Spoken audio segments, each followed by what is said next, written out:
Okay, well let's get into it. So this was round 7. At this point I'm on 1.5 out of 6, I think.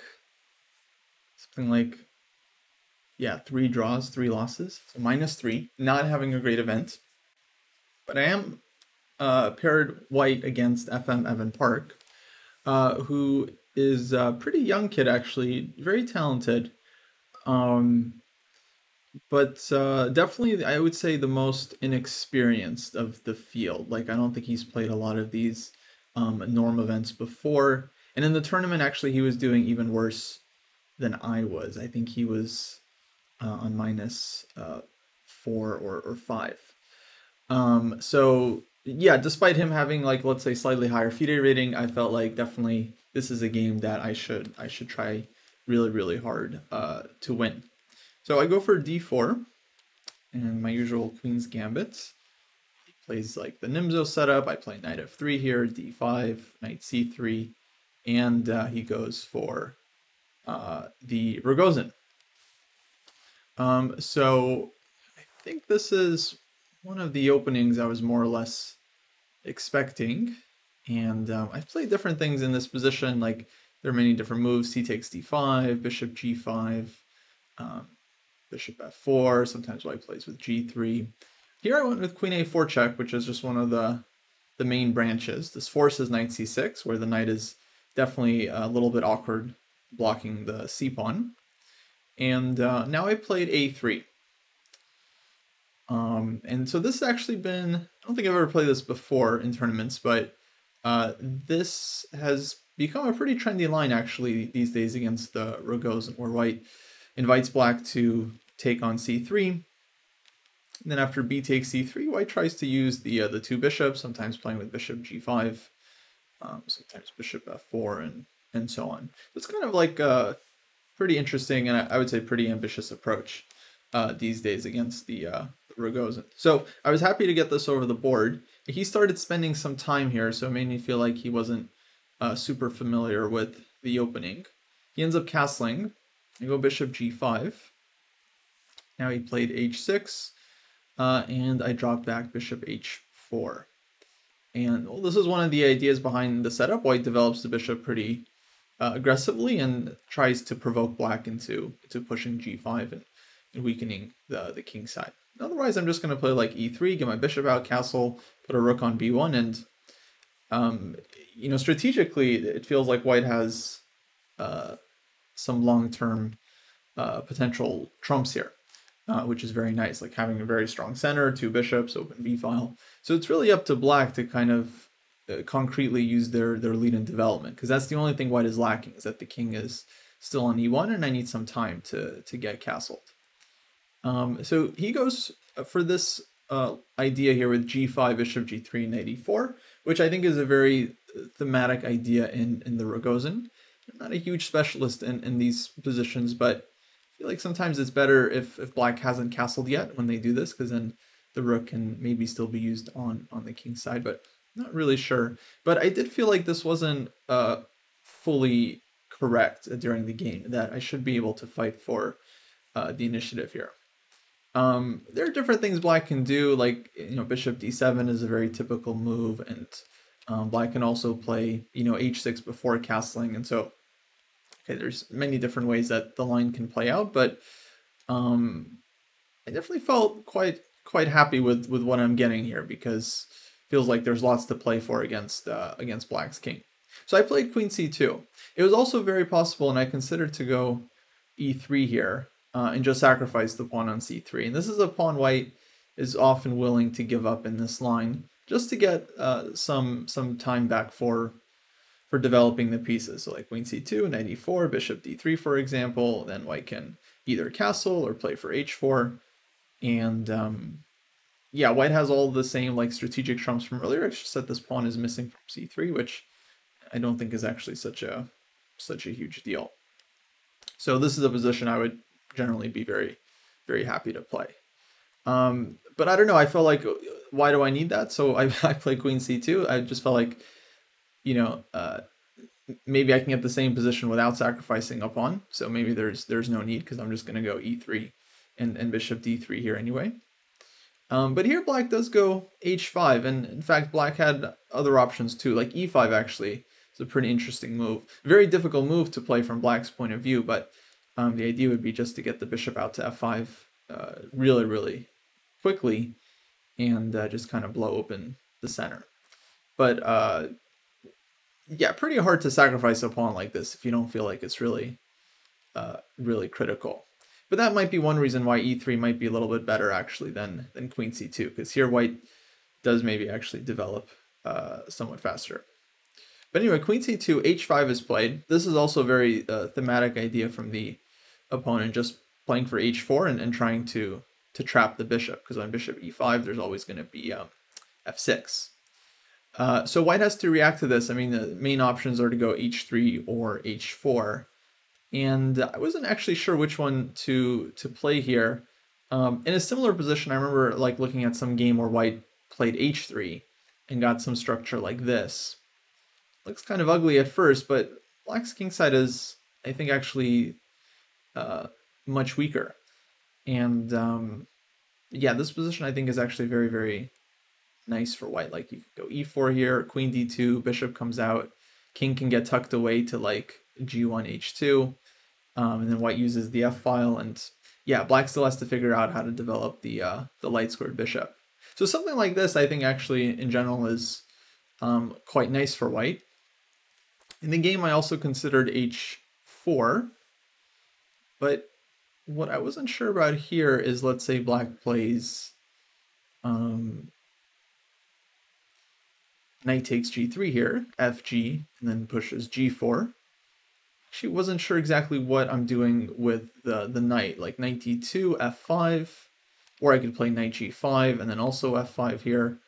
And yeah, I wasn't sure how to evaluate this position, because it's like, I don't know, it feels like strategically white should be doing well, but how exactly I'm going to break through wasn't so obvious to me.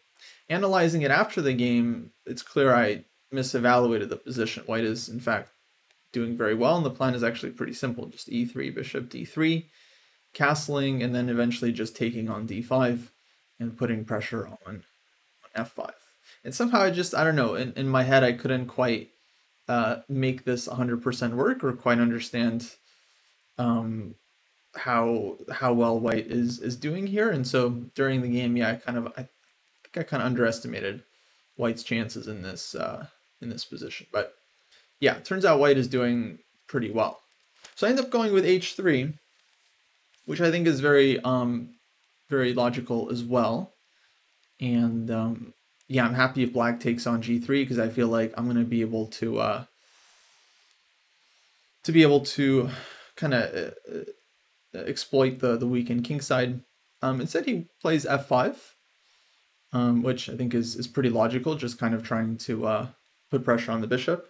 So e3. I also consider bishop h2 dropping back. I don't think it's a huge difference here, so I just went with this one because I'm still very much okay with a position like this. I should note, actually, in the previous line, had black taken immediately and played f5, then the idea would be to break with g4. So I don't get e4 in, but I do get this one in, which I felt like would be very, very annoying for the black king, because here everything really is kind of collapsing. And white can actually, in many cases, just castle queenside. And, you know, black is just very, very far away from getting any kind of serious counterattack. So f5, e3. Now my opponent played h4. And here I realized his idea is that he wants to go g4 next. And then if hg, fg, then I might have a potential problem on the f file. So I actually had to kind of figure it out from here, like how exactly I want to deal with this threat. And I spent a good chunk of time here, but I ended up, I think, finding a very, very decent solution. So I go bishop h2. Bishop e5 was maybe an option as well, but I think this one is cleaner. Black pushes g4, hg, fg. And at first glance, it looks like, again, the pressure on the f file is actually very annoying, because f2 is hanging and then my king feels weak. And if I don't take on g4, if I just move the knight somewhere like knight d2, then there's g3, which also felt uh, unpleasant to deal with. But then I figured out after HG, FG, I have this option, bishop f4, which once you kind of see it, actually doesn't take too long to realize that it just kind of kills black's play completely. Because, okay, we're sacrificing the knight, but we're opening the g file. The knight on e4 is under attack. The queen is eyeing g6. And yeah, once I noticed this idea, I had to restrain myself from playing it like super quickly, because it's actually like very, very simple to evaluate.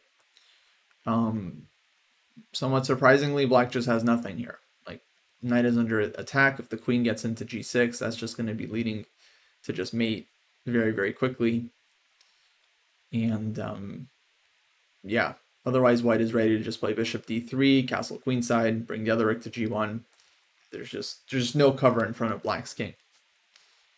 So I was quite happy with this move, bishop h4, because now, point is, of course, my knight is able to, for example, I'm threatening knight takes h4, and it's like black's king side is just completely falling apart. So yeah, I would say I spent, I think I forced myself to spend like 5 minutes analyzing this position, because I didn't want to just rush into it.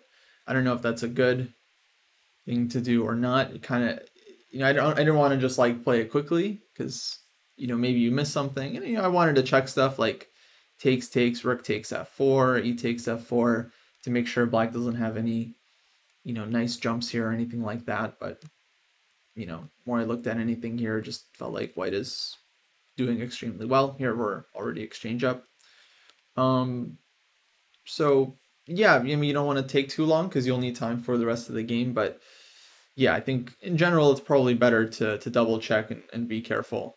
And yeah, make sure your idea is working. Because okay, if you miss one defensive resource from the opponent, then you could just end up down a piece, right? And completely lost. So yeah, just because something looks exciting doesn't mean you should play quickly.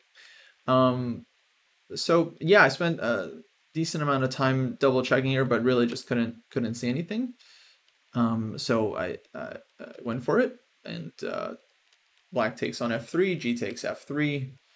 Now knight g5 again. There's g6 check. So he goes e5, which I also felt like maybe was the only move to try to kind of muddy the waters, just getting the bishop out to f5 at all costs.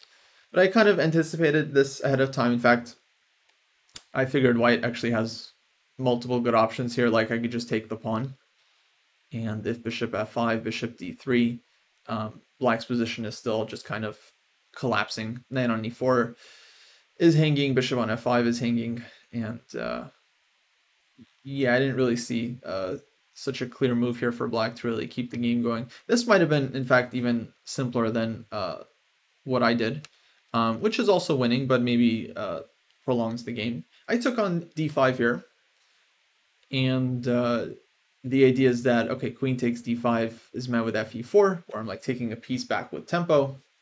So currently black is up a piece. I've already sacrificed one piece, but I'm also having multiple pieces under attack.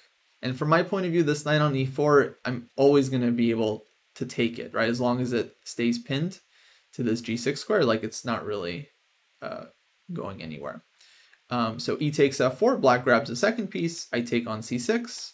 I think it was also possible to take this knight first, but well, again, this knight is pinned and not going anywhere, so to me, dc6 was a lot more logical.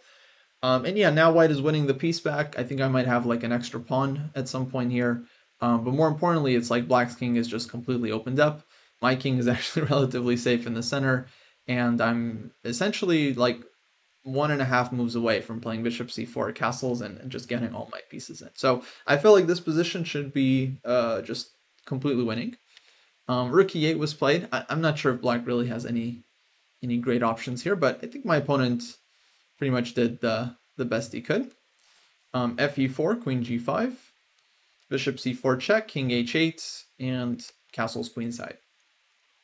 So here I calculated a little bit what's going to happen after f takes c3, but looked like it's just winning for white, so I didn't take too long here to go for this. rook g1, queen f4. Basically, black's position is just hanging on by a thread. Just have to keep this pawn defended to avoid getting mated. F takes e3, queen takes e3 check, and king to b2.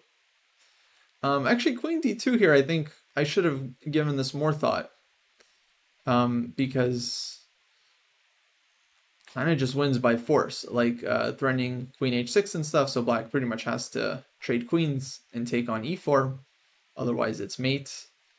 And just like rook g8 check and rook g1, and it's like too many threats to count. Bishop d3, this pin is incredibly annoying. There's going to be mates on the g and h files.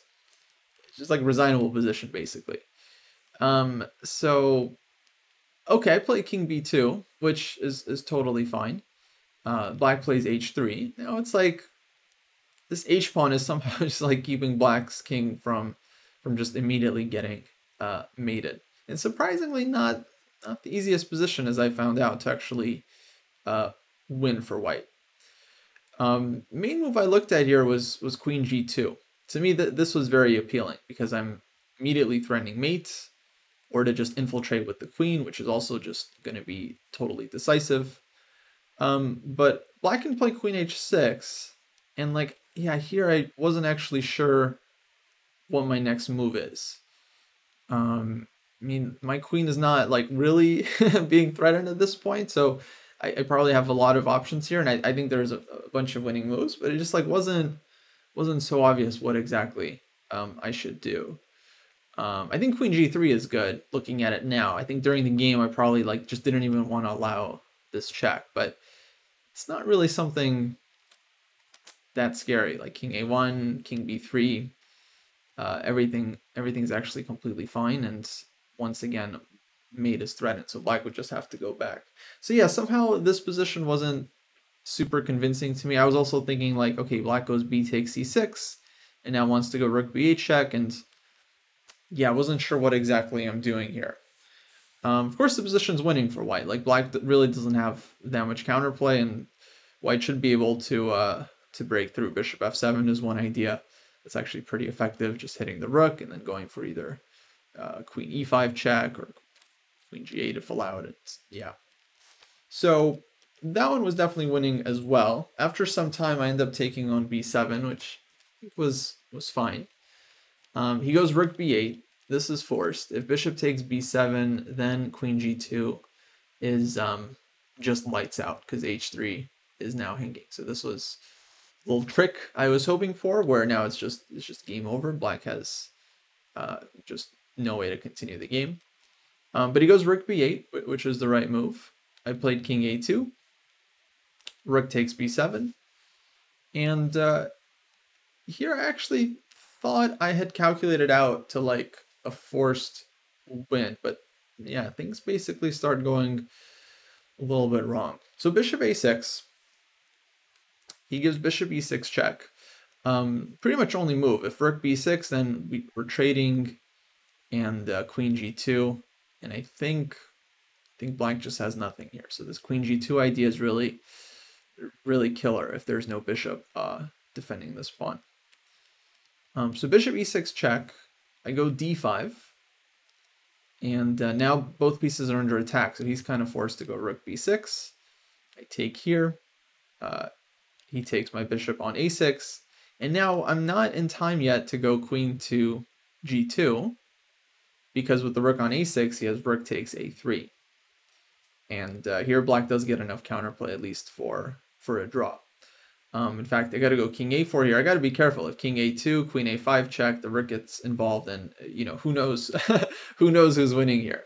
But probably not white. But okay, I have to play here, and then black has perpetual.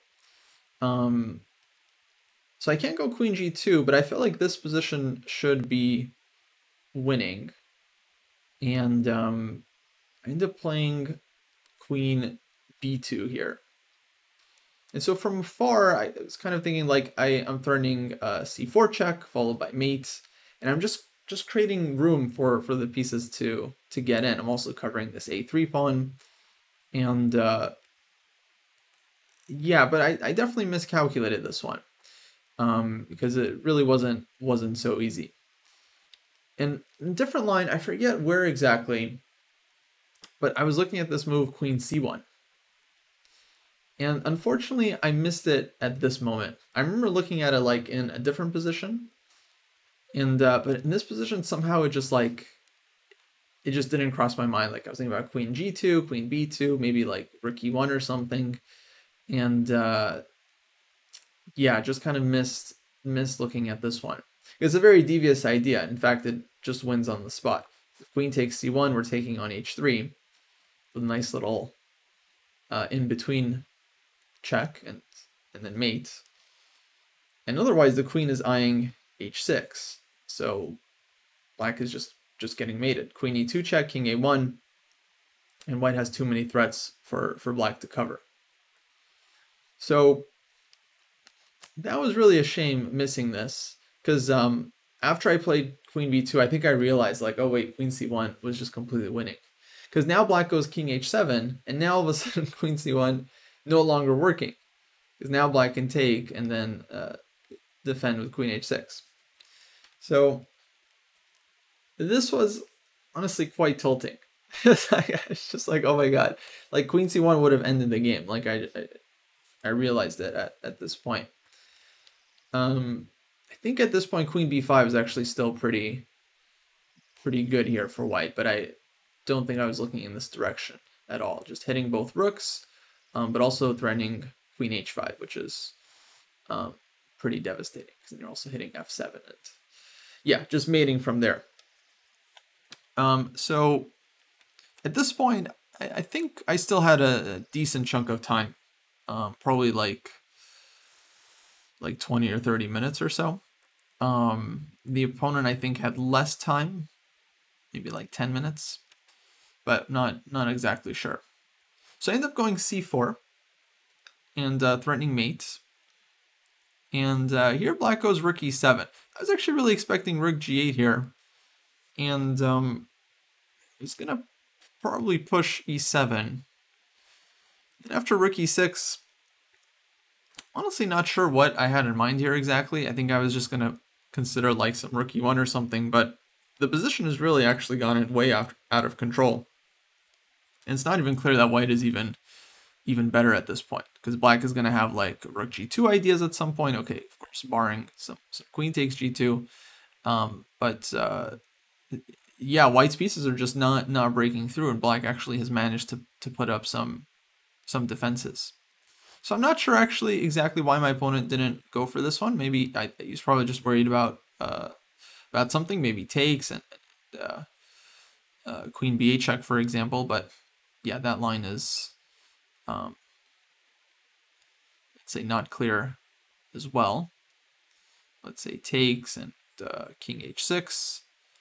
And yeah, if white doesn't have like a great follow-up here, then of course black now has a million threats as well, right? So this could turn out actually quite ugly for white.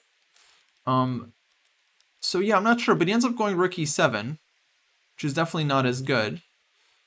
Because here he's not challenging for the G file, and white gets to kind of keep the mating net. And again, I considered actually here I did consider the right move, Rook G4. But for whatever reason, was unconvinced by it. I'm not sure why. I mean, my technique in this game was really poor, to put it mildly. Black can take this pawn, I guess, but then white just doubles on the G file and threatens stuff like Rook to G7 check, and then Rook to G8. And yeah, basically black's king is just getting mated. Like black is just not in time. Just kind of impossible to defend. Like Rook G8 is another threat, followed by Rook H8. And yeah, so I don't know. Somehow this wasn't super convincing to me.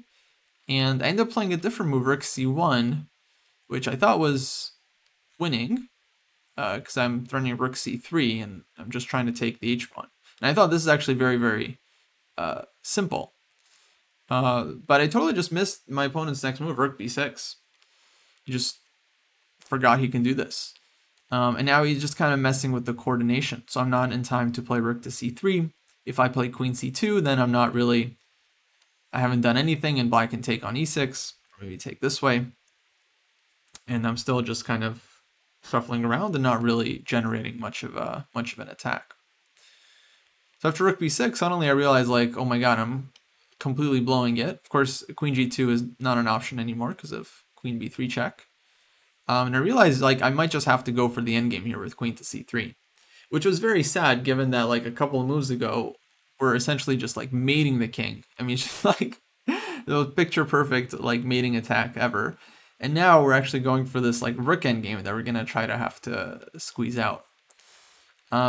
So that said, I still felt reasonably optimistic here, because I am going to be up a pawn, and seems like we're going to be winning the h-pawn. Black will be taking these e-pawns, but you're going to be left with these pawns on the queen side, and my king is going to be a lot closer. So he goes rook e takes e6. I think it was better to take with the other rook. I feel like this would have given him more coverage, but he takes this way.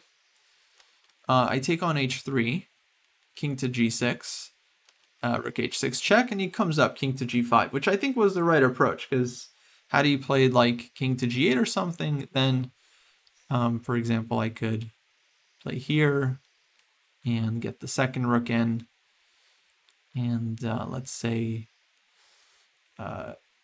king f6 or something, I'm not sure. I mean, here I would have a choice. I could either take immediately and keep both rooks on the board, or I could throw in check, trade rooks, and then play with just a single rook endgame where my king would be a lot closer. So I think white would just have a bunch more options here. So he goes for a more active approach, which I think was correct. King g5. Now I traded rooks, and rook to h7. Because, of course, I'm losing time if I now play rook h7. He can take here and then start threatening some counterplay. So I go for the single rook endgame. I felt like I should have good chances here because his king is just so far away, and my king is much closer. But, of course, I'm hugely disappointed that it's come down to this. So king f4 takes, king takes e4, king to b3, king d4. And yeah, here's where I realized, like, it's actually a very good chance that black might be holding this, because he's gotten his king back in time, and even if I win the a7 pawn here, I mean, I'm not able to win it immediately because there's going to be rook b6 check. But even if I was able to win it, there are many cases where that could end up being drawn anyway. Now the a and c endgame is drawn if the defending king is, like, well placed. If the king is, like, cut off, like along a rank or a file, then in many cases it's like it's just winning. So there are also cases where I take the pawn and I'm still winning the game. But yeah, started to feel very, very close. And like I mentioned, here I can't take it because rook b6 and king is taking on c4, and then with one rook pawn, those endgames are always going to be drawn. The king is just way too close. But I kept pushing king b4. And my idea here is just to kind of slowly advance and try to run black out of moves. He played rook b6 check. I played king a5. And he goes rook b1. And so this is a very natural approach because he's trying to, like, activate his rook and cut the king off along the file. But yeah, it simply just ends up not working out. I go a4, rook c1, king b5. And now he goes rook to b1 check. He can keep the rook on attached onto the c-pawn, but my next move is probably going to be like a5. And at a certain point, you know, I'm going to be able to take the pawn or just start advancing the c-pawn as well. And I only need one pawn to win the game, so I'm looking for any kind of opportunity to transpose into, like, a single pawn endgame that I know I could win. So yeah, at this point actually starts looking quite good for white because it's not really clear what black can do. And of course, a very important line, if a6, then I can actually take this one. Because on rook takes c4, we're trading rooks, and we're in time to win the game. So yeah, he goes rook b1 check, king a6, rook a1, now just a5. And now I'm actually very close to being able to just take on a7 with the king. Rook takes a5, king b6, and then just win with the c-pawn because black's king is cut off and the c-pawn is well advanced. First, the idea is just to throw c5 in first, but that's kind of the idea. c5, and then I just take on a7 with the king, bring the king back, king to b6, and eventually it just pretty much is going to come down to the Lucena endgame. So he tried king e5 here. I don't know if he really has another move. I push c5, d5, and now I just take on a7. So yeah, black takes this one, king b6. The rook is awkward, doesn't have a great square, like let's say rook a1. White is in time to give this check. And once the king is cut off, basically it's more or less over if the pawn is well advanced. If the pawn was further back, then black could bring the rook back and give frontal checks, but here there's just not enough space for the rook. So yeah, eventually we would get a Lucena, and I've done that one a few times, so I think I would be able to manage in the game. So after king takes a7, he doesn't take, he goes rook to b1, you know, trying to kind of keep the king cut, but it's really not enough with the c-pawn. It's just, yeah, black's king is not able to really contribute to the defense, and it's just a matter of time before I'm able to just build a bridge and win the game. So rook to b3 here, and yeah, for some reason I didn't play this one. I think I was a little concerned with some ideas like this. King here, let's say check, king here, and then takes. And then it wasn't clear if I'm actually winning this position, because on rook b8 there's simply rook check. So I decided to go rook c8 first, which I think is a little cleaner. Now my king can kind of escape with more squares to use, and yeah, black has nothing to do but to sit. Rook b8, rook h2, king b7, and here he resigned because there's not really a lot of tricks. On takes, I can just promote, I can throw in a check, doesn't really matter. The counterplay just runs out. So yeah, I ended up winning this one, so that felt good at the end to convert the rook endgame.